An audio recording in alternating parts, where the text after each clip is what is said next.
be able to speak to today because I won't have the details, so that'll be included in my next report. So if you look at those cases, none of them are hospitalized, I'm very happy to say. They're all on self-isolation. One of them is a staff member as part of the outbreak at Bradford Valley. That person on home isolation, self-isolation.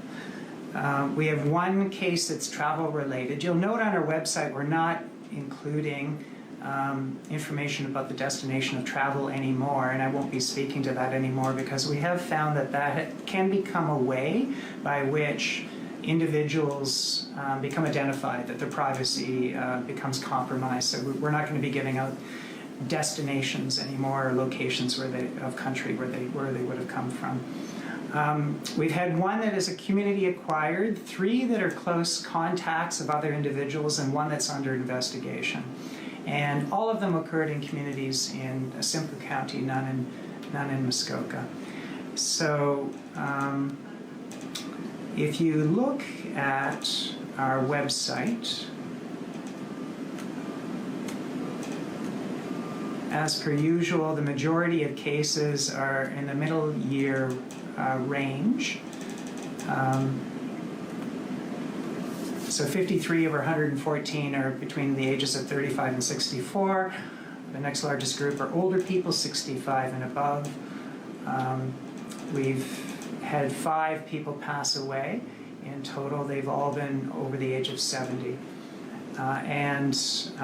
We've had one individual now who's under the age of 18. 40 of our cases have recovered. 40 are in isolation, self-isolation. We have others that are in isolation related to long-term care facility outbreaks, 14 of them. 14 presently hospitalized, as I've mentioned before, 5 that have passed away, and 1 that traveled out of country to the United Kingdom. If you look at our cases as to where they acquired their infection, 41 are travel related, 25 are close contacts, another 14 are close contacts in long-term care facility, 30 are community acquired, and 4 are under investigation. So I always emphasize the importance of both travel-related infection and community-acquired infection. We still have people coming back from travel. Those people still need to go into self-isolation as required under the Federal Quarantine Act and need to do so for 14 days of duration. And they need to be strict about it. They shouldn't be shopping on the way home. They need to go directly home and to stay home. And if they need food or other provisions, they really need other people assisting them to get those things or to use community services for it, such as 211. The large number of community-acquired cases is really important because that speaks to the risk for us all. This is transmitting in the community. This is the great risk that we have now. There is the possibility of asymptomatic transmission, or people who don't have symptoms being infectious and potentially spreading it to other people. And so everybody needs to abide by the physical distancing, the 2 meters setback from other people, carefully considering whether or not you need to go out. When you do go out, needing to have that setback of 2 meters, avoiding crowds, hand washing frequently, and if you develop any symptoms, you need to put yourself into self-isolation for 14 days. And if you fall into certain categories, you need to be seeking testing. I'm going to be talking a little bit later about how the testing requirements now from the province have shifted. But just to note that there's certain individuals in certain categories that definitely should be seeking testing at assessment centers. And if you develop severe symptoms, then you need medical care. And so going to an emergency department if you're short of breath, for example, is definitely required. We've also got a listing of the lower tier municipalities where all our cases have been occurring. So that's information for you to use. And we've got our epidemiological curve. And as I've always pointed out, the last 2 weeks or so of that data you can't really interpret because there's a lag before people's test results come back to us. There's a lag before they seek medical attention after they become sick and then have tests done and then the results coming back, and so you really can only look at the data that precedes it to see if it's got an upward curve. It definitely looks like an upward curve, although there's a bit of a dip at the very end. I think it'd be too soon for us to conclude anything about a peak. In my opinion, we're still in active local outbreak, and in no way would I be willing to conclude that we've reached the peak. I think that will be some time in the future before that occurs. If you look at our listing of cases and look at the last 6 of them, you'll see that there's an age range from the 20s through to the 70s. You'll see that the names of the local municipalities are listed there. As I'd already pointed out, they're all in Simcoe County. I'm going to go through just a few other key messages. So there was a question about testing and why it appears that there's some reduction in testing in Ontario. That has been reported by the media, and the Premier has certainly commented very strongly about the need to dramatically increase the amount of testing that's happening. And I have agreed that we do need to have a high volume of testing if we want to do the utmost to flatten the curve, that the countries that have done best with this have had a high degree of testing and the identification of cases and then follow up with cases for isolation as well as their contacts, and that now that our laboratory system is caught up with the backlog of testing, there's more capacity for more testing. I've advocated that we be more liberal about testing. So last night there was a directive from the province that indeed allows for more testing, a broader set of criteria for testing. There's in that very much a focus on long-term care facilities and the protection of long-term care facilities. And so now we are directed to do testing if there's anybody in those facilities that has any symptoms at all, and anybody in their immediate vicinity, other residents in adjacent rooms, whether or not they have symptoms. So they're now directing us to do testing on people without symptoms under those conditions, and then to test any staff that have been working in the vicinity of a potential case, whether or not they have symptoms. Certainly if we get a confirmed laboratory test on an individual in a long-term care facility, whether staff or residents, there's a call for testing of people in the vicinity whether or not they have symptoms. So the move towards testing people under those conditions without symptoms is a key change.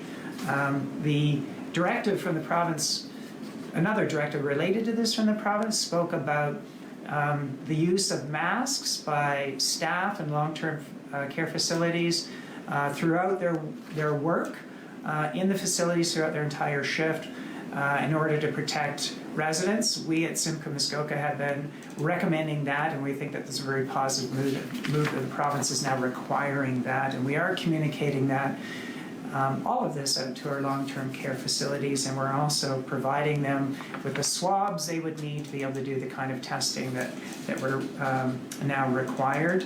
The criteria for testing also includes healthcare workers, as we'd said before, but also first responders as well. So we've had some requests from emergency medical services in the community, fire departments for the testing of their members, their staff, if they have symptoms. And in the past, we've said, while it would be desirable for that, they haven't been on the list, and now they're definitely on a list of priority for testing. And certainly, the testing for people that develop severe symptoms remains as one of the criteria. So there is some broadening of the criteria, but we're also simply stating to our assessment centers that if they have additional capacity beyond meeting that need, that certainly we support them doing testing of other individuals in accordance with their judgment with the people that they see, because it's simply beneficial for people to know their status. If they know their status, we can follow up and manage the contacts and have people go into isolation, and provide them support with regards to maintaining isolation for the full 14 days. There was a question about why there was a reduction in testing, or was there a reduction in testing? I don't have data locally that necessarily supports that there was a reduction in testing, but my understanding is that the previous criteria for who should be tested, being fairly focused, was one of the reasons why there wasn't a greater range or greater volume of testing than there could be now. So I think it's a positive development that we're broadening out the criteria, and we're encouraging that more testing be happening, and that we're providing support and swabs for the long-term care facilities to be able to do that.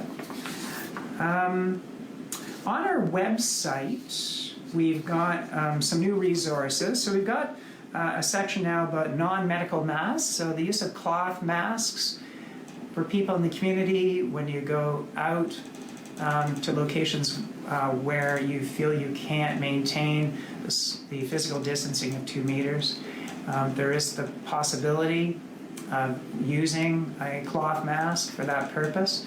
The Chief Public Health Officer of Canada, Dr. Theresa Tam, has spoken to that, noting that the value of that is to prevent the wearer of the mask from transmitting the virus to other people. So you can be asymptomatic or not have symptoms and potentially spread to others, and the value of wearing such a mask is if you are in close quarters in an environment in the community where you can't maintain the 2-meter distance. This helps prevent you from spreading to other people. It should be noted that this is no substitute for maintaining the physical distancing of 2 meters, and that people need to be careful about the handling of the mask, because you can contaminate your hands and then infect yourself by touching your eyes or infect surfaces. So those are important caveats with regards to the use of homemade masks. But we do have information on our website about that, and we have information on our website now about how to shop safely. So basically, this comes down to people thinking carefully about their shopping and planning it well, and minimizing the numbers of times that you do this in a week. For example, try to do it in a single time in a week. Have one individual in the household do it. To be very careful about your hand hygiene or washing your hands while you're doing it. Being very careful about following the physical distancing while you're out there. Hopefully, and I've certainly seen this in the places I've shopped, they have set up the premises for shopping so that it's safer, so there's one entrance and one exit, and they're limiting the number of people in the premises at any one time, and they have one-way aisles so you're not passing people, and they have spacings for where you do your purchases and leave, and that you abide by all of that. And then when you bring your goods home, the things that you need to wash are the things you normally wash, so the fresh produce before you use it.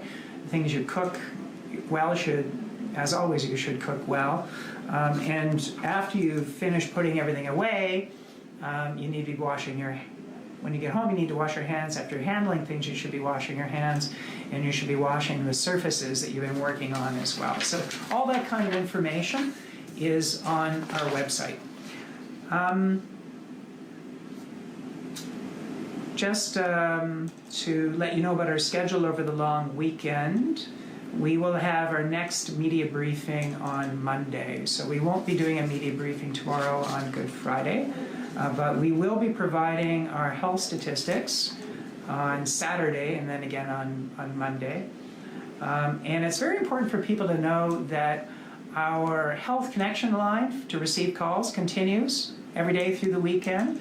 Under normal circumstances, we're not doing that on the weekend, but during the entirety of the pandemic, while we have this intensity of cases and public concerns, we're maintaining that through the weekend, including on Friday and on Monday. We're also doing case and contact management as well. So we receive reports of cases, we follow up with the cases and their contacts. All of that continues every day. So just want people to be aware of that. It's just a few questions that have come up from the media. One question was about a particular case. They number the case.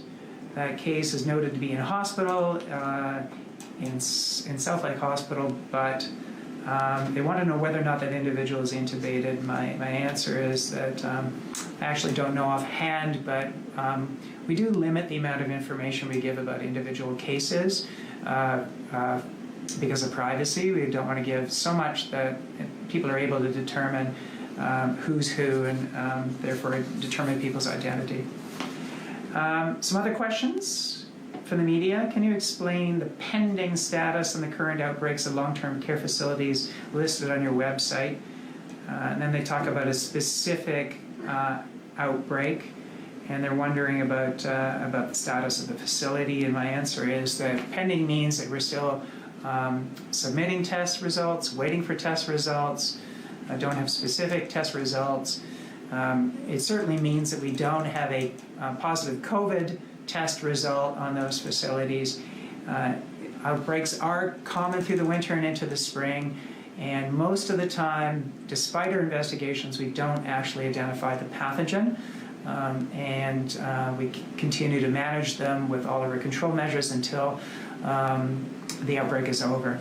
So we're hopeful, although we certainly can't rely on hope alone, but we're hopeful that the facilities on this list do not come back as positive for COVID. We are diligently pursuing testing in the investigation of them, and we remain as having only the two outbreaks that I've spoken to before. And while we're talking about that, I think I would reiterate that's the Spencer House outbreak still remains with only one staff person as positive, and no other test results have come back that have been positive despite submission for those test results. And with regards to Bradford Valley long-term care facility, we remain with 14 residents that are positive as before. We now have a third staff who's positive, and that person's under investigation with regards to where they actually acquired their infection. It's possible they could have done so at this facility, or it's possible that they could have done so in the community. So we're independent of the outbreak, so we're investigating that now and investigating their contacts. But that facility definitely remains with the control measures in place to bring this outbreak to a close. And so far, there have been no hospitalizations related to this, and infections have been relatively mild in symptoms. There was a question from the media about Rama First Nation. Will cases confirmed there be reported as Rama First Nation, or will they be included in Ramera numbers? So our First Nations communities, of which we have 4 in Simcoe, Muskoka, are managed by the federal government and by the local band council, and we provide our services to them dependent on being invited to do so by the band council. And we do not receive their test results. They do not show up in our statistics. And at this point in time, I actually am aware of no positive results in any of our First Nations communities. We wouldn't necessarily know it because they aren't reported to us and wouldn't be brought to our attention unless the council itself wished for our assistance. So at this point, I'd be happy to take any questions. Okay, thanks very much. Chris Simon, do you have a question? I do. Dr. Gardner, I'd like to talk to you about the mortality rate. So I know you said in the past that numbers need to basically get up to a certain amount before you determine whether or not we've got a higher or lower mortality rate than other areas of Canada. By my estimate, it's about 4.35% locally, above where we're seeing in other places. But is it still? Are we still seeing the numbers too low to really come up with a determination on that? So I would say that So I think I can hear background noise. Asking if people could mute their line. That would be great. Thank you. I would say that I think I'll turn that question over to my epidemiologist to give me statistical significance on it now, maybe compare it with the province. So that's something I can report back on at our next meeting. I would note that it's 5 deaths out of a total of 114 cases. That's lower than what it appeared to be before, when we had 4 deaths out of about 40 cases, and it was more like 10%. My concern at that time, and still now, is that it might be reflective of the potential for us to miss community-acquired cases. That to date, we haven't been focusing with our testing criteria on community-acquired cases. Before, there had been a focus on travel-related, and now a focus on healthcare environments, and that we broaden that set of criteria out further now. But there's still not a specific focus with the testing on acquisition in the community.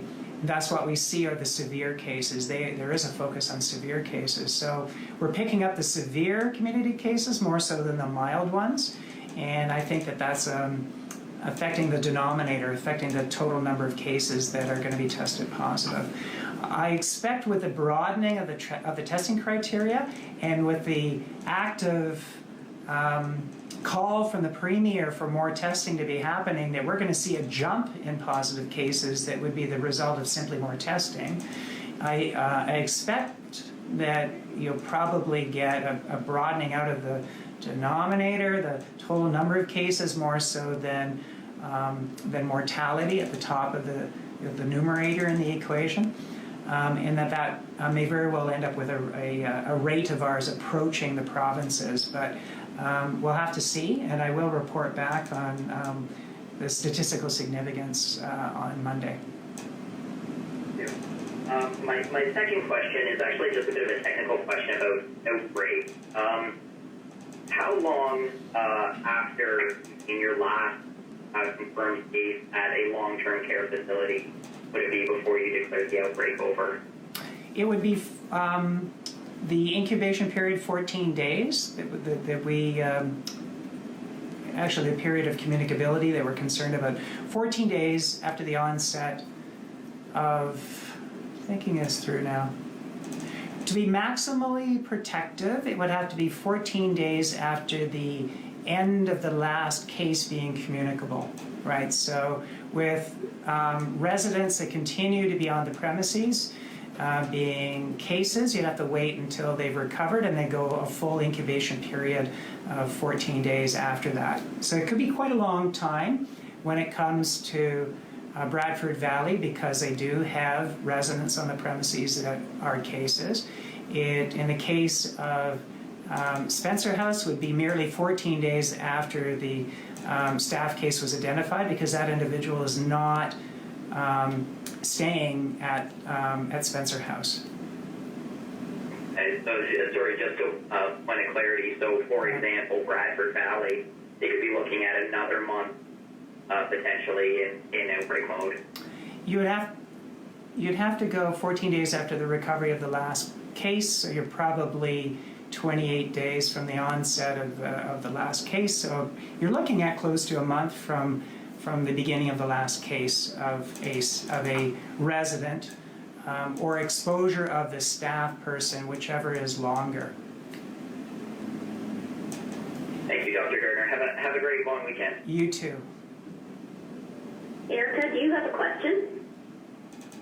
Yes, I do. I'm just wondering, there is a municipality over near Collingwood that all of their staff are still working at a town hall. The town hall is close to the public.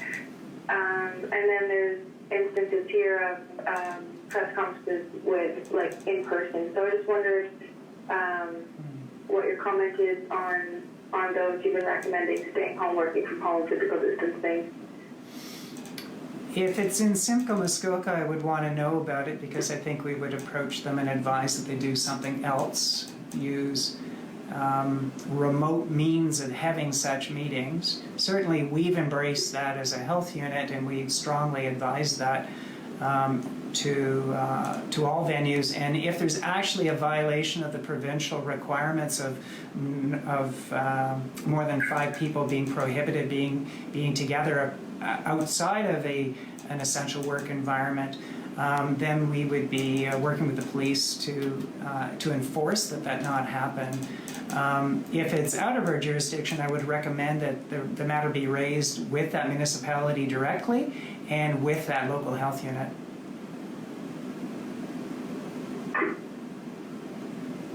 Follow-up question, Erica? No, thank you. Okay, thank you. Dawn, do you have a question? I do. It relates to assessment centers. They're, of course, very new still in Muskoka. And I'm wondering if you have any information on how many people are being tested at assessment centers. Is that something that the province provides, Dr. Gardner? We've got some information that we're tracking on that kind of thing. I'm just seeking to pull it up.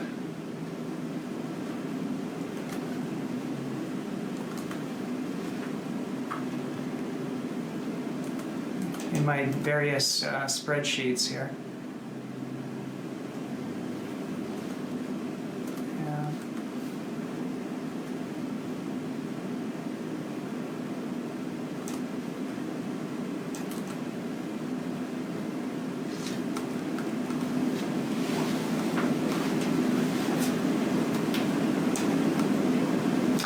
Okay. So you're wondering about, sorry, was it Huntsville and Bracebridge again? How many people they're seeing at their assessment centers? Yes, please. Yeah. So what I've got is for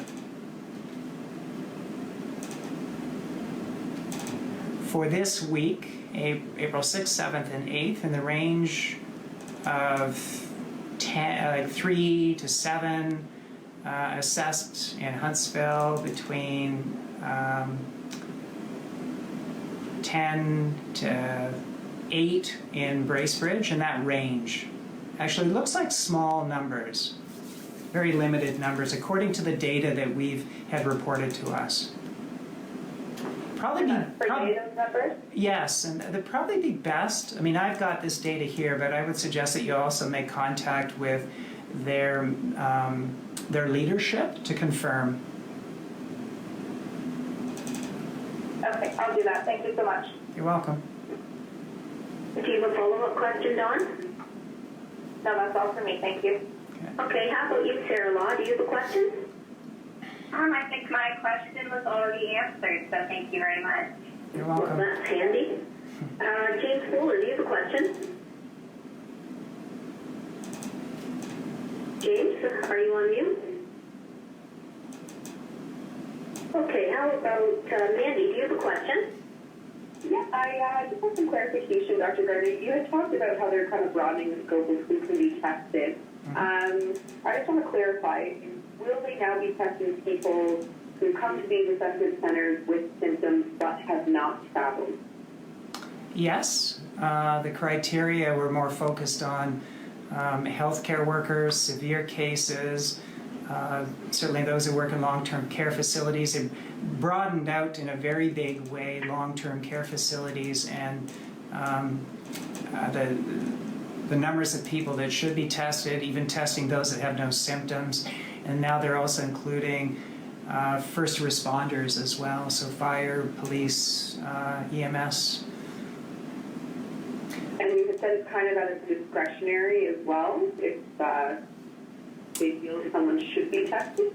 In my opinion, it's certainly discretionary, and I understand that at least some of the assessment centers, they are willing to operate that way, and we certainly encourage them if they have the capacity to be discretionary and broaden out the testing criteria if they are able to do so.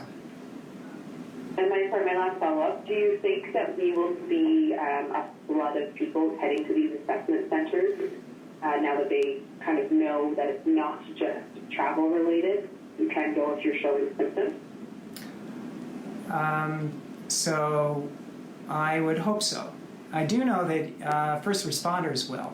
They've been clamoring for this. I've been approached by a number of fire and EMS and police chief or representatives in order to try and facilitate this kind of thing. So they definitely want to be able to do this. Great, thank you. And also that long-term care, there'll be a big push for it to happen, and we will be very much facilitating that. Okay, Adrian, do you have a question? No, it was answered already. Thank you. Okay, do we have anyone from CTV on the line? No, Anthony, my question for answer. Okay, and do we have anyone else on the line who hasn't had a chance to ask a question? Well, that was short today. Okay, thank you, everyone. Thank you and goodbye. Thank you.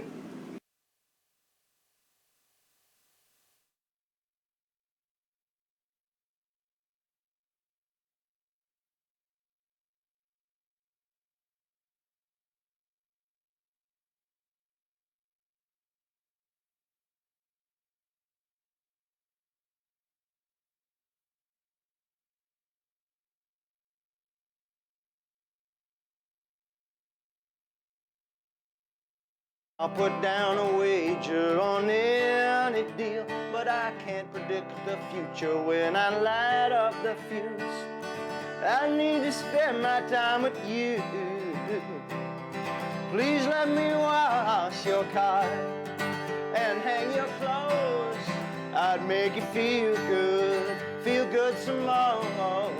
I'd play guitar and sing you songs from the nighttime until the dawn. And in the summertime, I would be gone. I would wash your car. I would hang your clothes. I would make you feel good. Baby, dawn, if you want me to, I'd take it slow.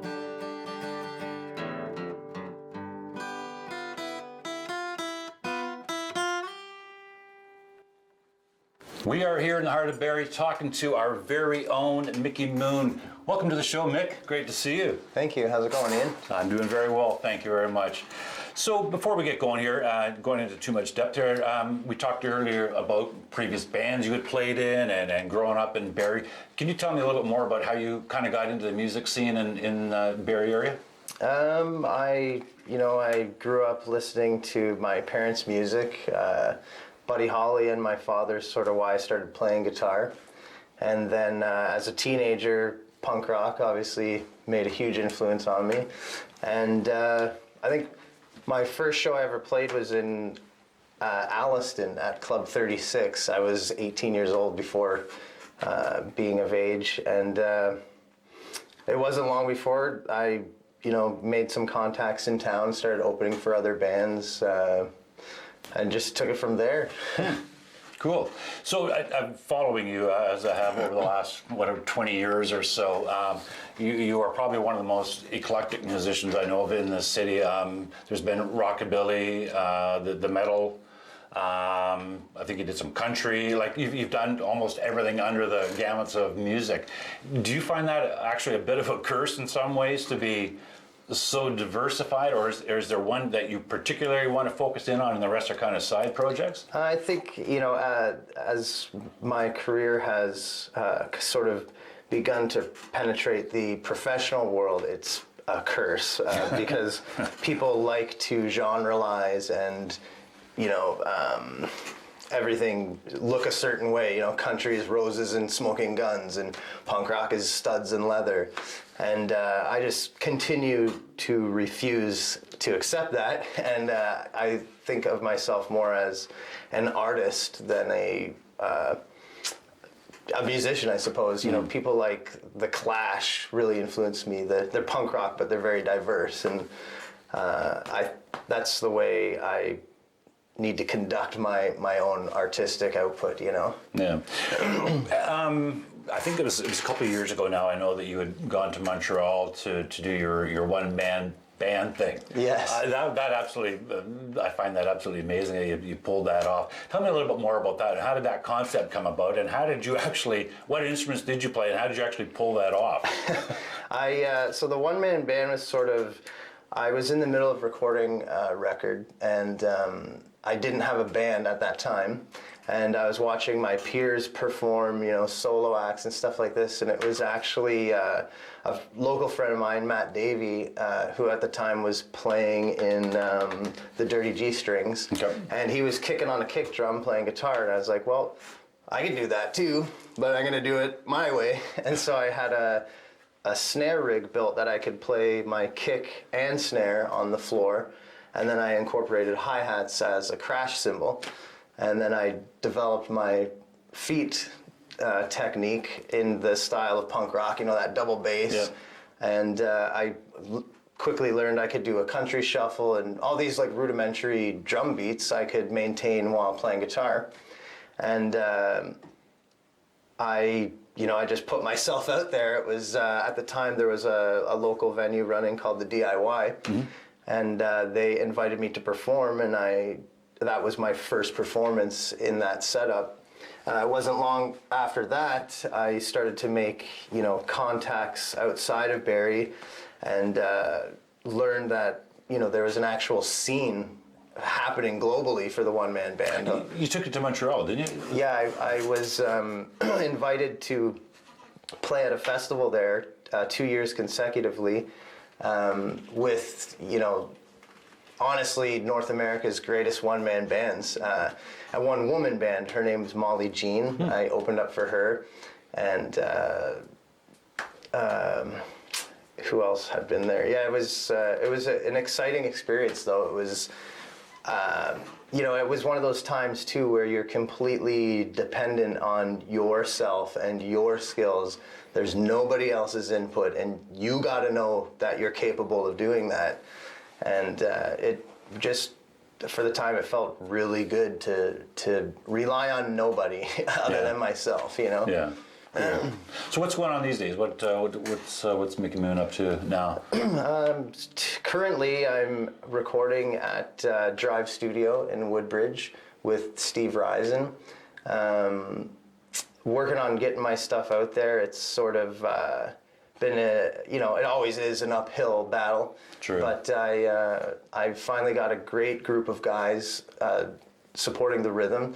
Antoine Pisito and Matty Williams on drums. Antoine and I have been friends forever. Matty is a lot like myself. He's multi-talented, multi-instrumentalist, and he's super driven. And, they have now heard my newest pre-recorded material, and they're on board to support it, and we've got all kind of big plans, to get ourselves out there. Nice. What kind of direction are you going? Is without letting everything out of the basket? Is it going more rock and roll? Because you are so out there with your diversity. Yeah. I'm curious as to where this one's actually. So I've tried to, as I said, in the professional world, they want a more narrow approach. So I've sort of, kind of pulled it all into this folk punk delivery where it's, I can't lie, my lyrical content is generally in that folk line where it's like love, heartache, and changing the system. And the music itself is more, it's quicker, but it's not past that threshold of, speed punk or thrash metal or something like that. It's really, kind of like I've sort of coined the term, it's leather jacket storytelling. Okay, so it has the aesthetic of punk rock and all that, but you're hearing someone's personal emotion,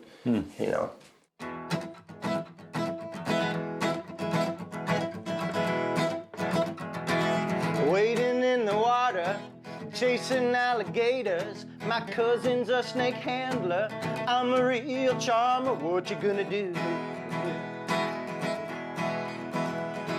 If you climb up the mountain, you're gonna leave smiling. Go back into the valley, tell all your friends what we got up to. I got roots in Appalachia, my family grows tobacco. Pack your pipe and smoke that, every word I say of it's true. Down on Dixieland, oh Maiden, North Carolina, you were the first to break my heart. You were the first to break my heart. You were the first to break my heart.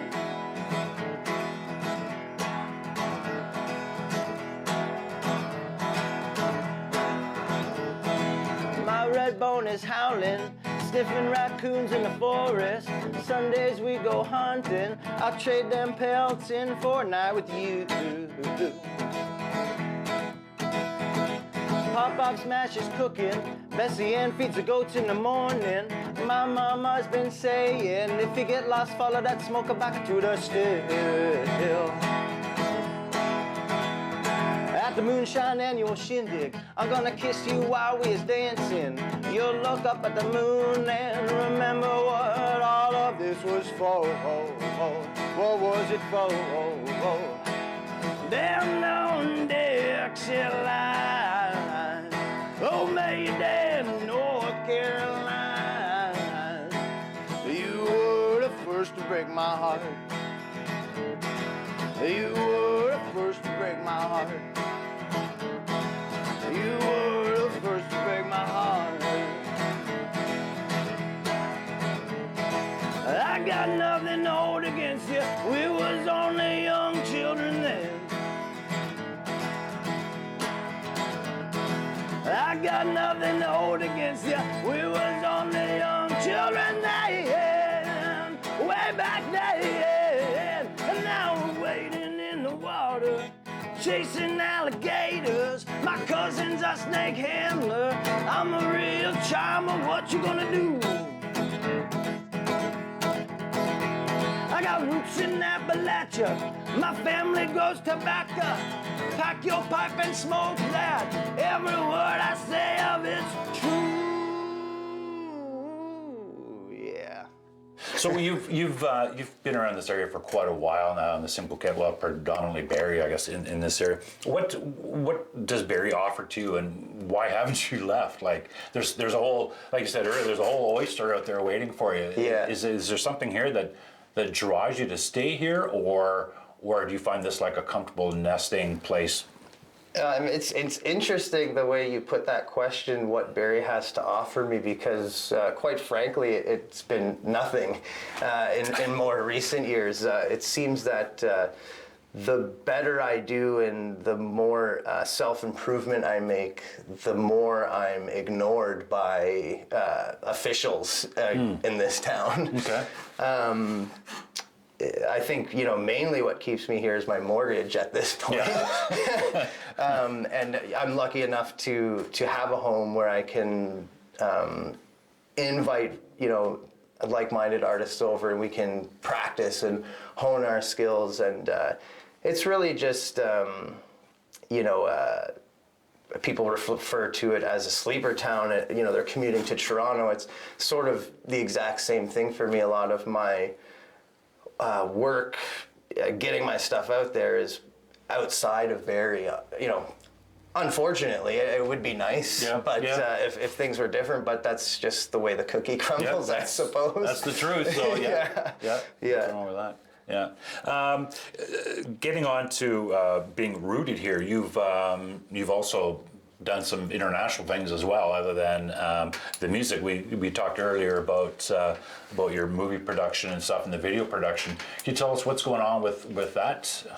I guess most recently is my single "In the Light," which I recorded at Drive, and I put a music video together on literally nothing but the help of two friends and a young child, which is my one friend's daughter. It was sort of like I had this vision in my head, and we made it happen. And I had intended to send it out there into the world and see what happens. And it was sort of a whirlwind of all at once. After again being rejected from Barry's Film Festival, I was accepted in London, England. Just a couple days ago, I was informed that it'll be official selection in Mysticon in Virginia. Nice. And the video production is, as you know, something I've always been doing. You were a supporting actor. In I was one a of my supporting films. actor about 20 years ago. Yeah. Walking Among the Dead, and things have changed a lot since then. Oh, yeah. I mean, that was sort of the quickest way you could learn how to not make a movie. But it was fun. But it was definitely fun. I think now I just, I've reached that certain standard where I won't even proceed unless I know fully, wholeheartedly that I can make this concept the way it is in my head. And if I can't, usually I'll find the means to find a way. But otherwise I'll, alter the idea or move on to the next thing, because I'm not going to, go any lower than that standard I've set for myself. Yeah, good for you. Good for you. We talked earlier about bands and trying to create some sort of a revenue, and it's not as easy as it was 10, 15, 20 years ago, et cetera. But I see that you've taken it by the toll and doing your own silk screening and patches and such. Tell me a little bit more about that. Is that kind of more of a money maker, or is it kind of, well, obviously it is, but to eliminate that middleman and create a little bit of revenue coming in for the band? Yeah, definitely. It started off as, on paper, here's how much money you can make by doing it yourself, but it quickly became another passion of mine. And, silk screening, it's sort of like, it's a classic art form, and it's really relaxing at times when you get past the graphic part of it and you're simply down there squeegeeing ink on the shirt. It's pretty cool. I actually owe a lot to Sean Alton from Fly Graphics for he really helped me on the base level of understanding computer to the practicality of the silk screen, without even being there. Honestly, he just, it was like messages back and forth, and he did some work for me in the beginning to help me out. I think, again, at the CB level of touring musicians, the clubs really aren't paying you, or, it's just difficult getting gas money and things like that. So it just became easy to understand, if we're doing this ourselves, making the shirts, not only am I getting paid, but say like the drummer wanted to contribute and make shirts for an hour, well, he's now getting a percentage off of those shirt sales. And the bass player, if he wanted to contribute, things like that, right? And it's sort of like this concept I've had for a while now, and spreading the word to younger bands about like this is how you can do it and make it work. If you're all involved. And for a while, I was providing my space to several artists to come and do their own thing. A lot of it was, I've heard you make shirts now, can you do mine? I'm like, I don't really want to do your shirts, but tell you what, you can come over and do them yourself. Like you can rent my gear, kind of thing. Rather. And I can show you how to do it. I think that's what is, best case scenario, and empowering other artists to be able to do it themselves, rather than try to take it and do it for them. And do you know what I mean? It's just, I've had like really good people in my life give me tools or help me achieve things that it's better to spread those out there than keep them vaulted up.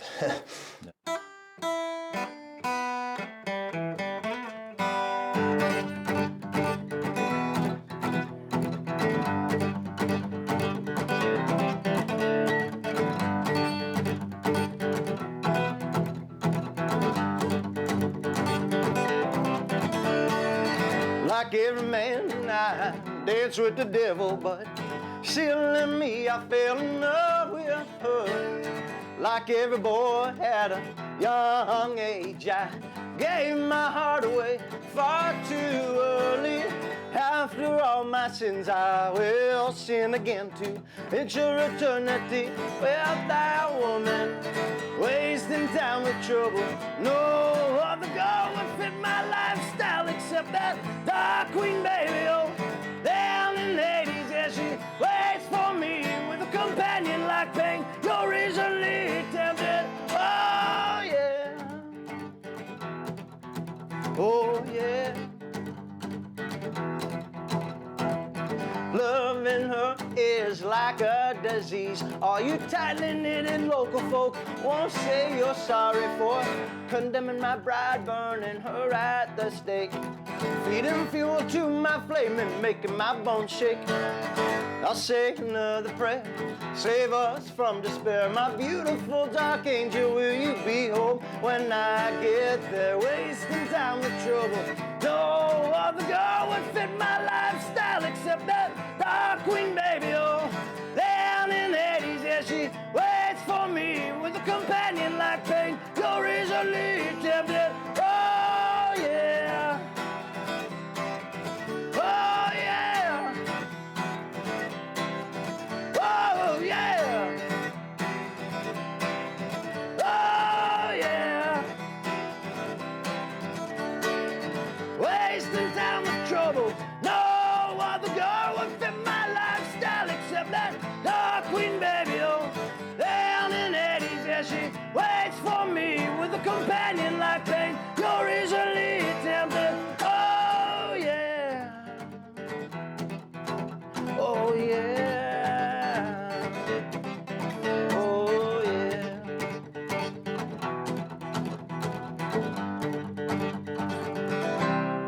Oh yeah.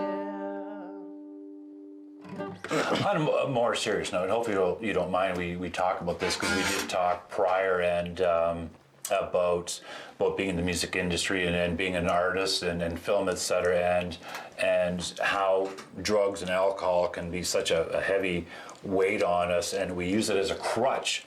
I know you've fought battles in the past, but you faced them, and you're starting to make a bit of a turnaround. How do you find dealing with that in the music industry, and what's your biggest challenge with trying to move forward, with trying to keep a straight head in the scene that we're in? I mean, I think the biggest challenge is that your peers or the people out there in the scenes are also dealing with those demons and may not have made the choice yet to fight against them, to overcome them, and it is an extremely difficult thing, and it's especially difficult when you're in there. You don't realize it's happening, or you don't realize how altered you are.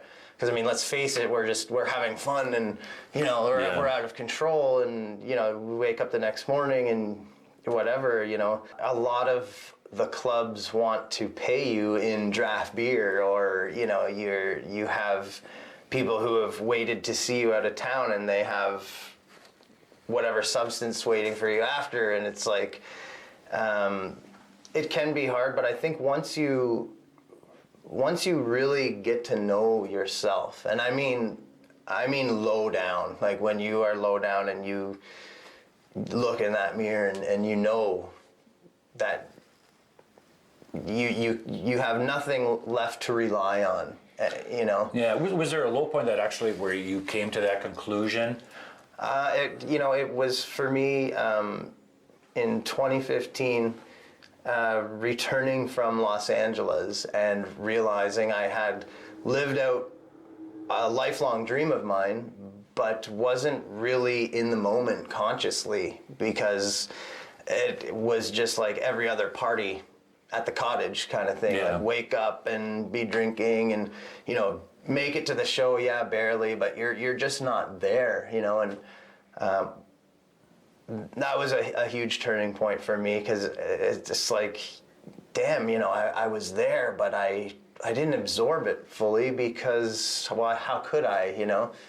And so then I began to take the steps that my sister Sarah, it was a huge influence on that entire situation.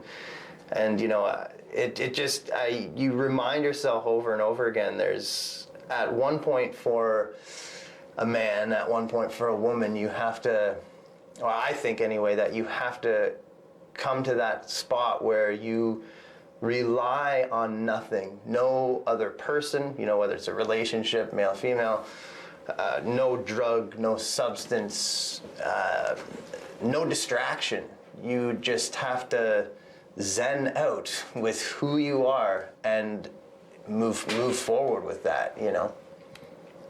And you're obviously keeping in pretty good physical shape too. Does that help, obviously, as well? Absolutely. It's sort of, you know, that is the time where I know people have this thing where they just will not alter it for anything, anyone.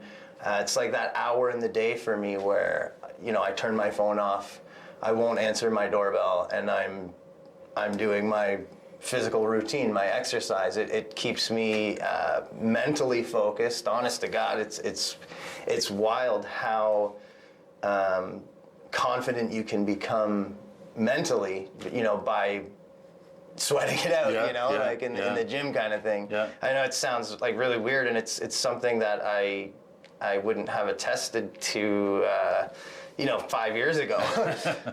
You know, I'd be making fun of the people running at 6 in the morning out there, but you know, I'm one of those people now, and I love it, you know. Well, thank you very much for being on the show today, Mick. Greatly appreciate it, and good luck on your trip down to the States for your premiere, and hopefully that all goes well, and your new musical ventures. Thank you, Ian. You're very welcome. Take care.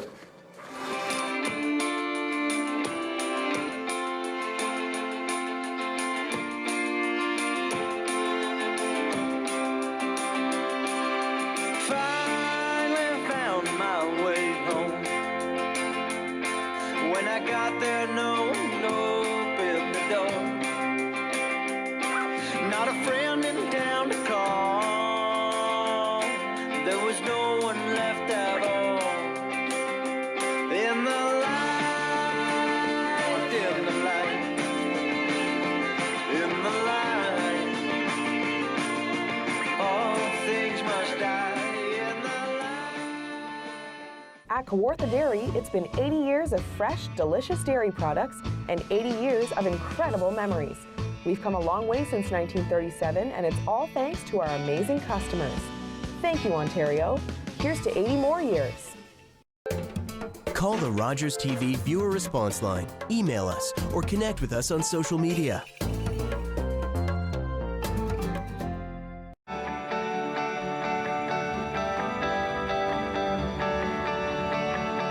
This is Rogers TV.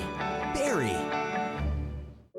Through United Way, I did a self-esteem course, training for peer support, and now I volunteer.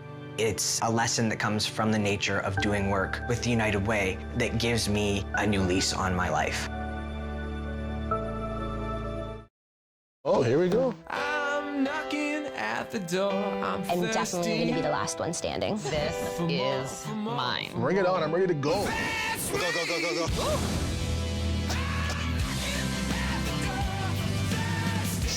Not ready for this to be over. This is the most perfect dish. You represent the best culinary talent in the country. May the best chef win. Top Chef Canada. New season Monday, April 13th on Food Network.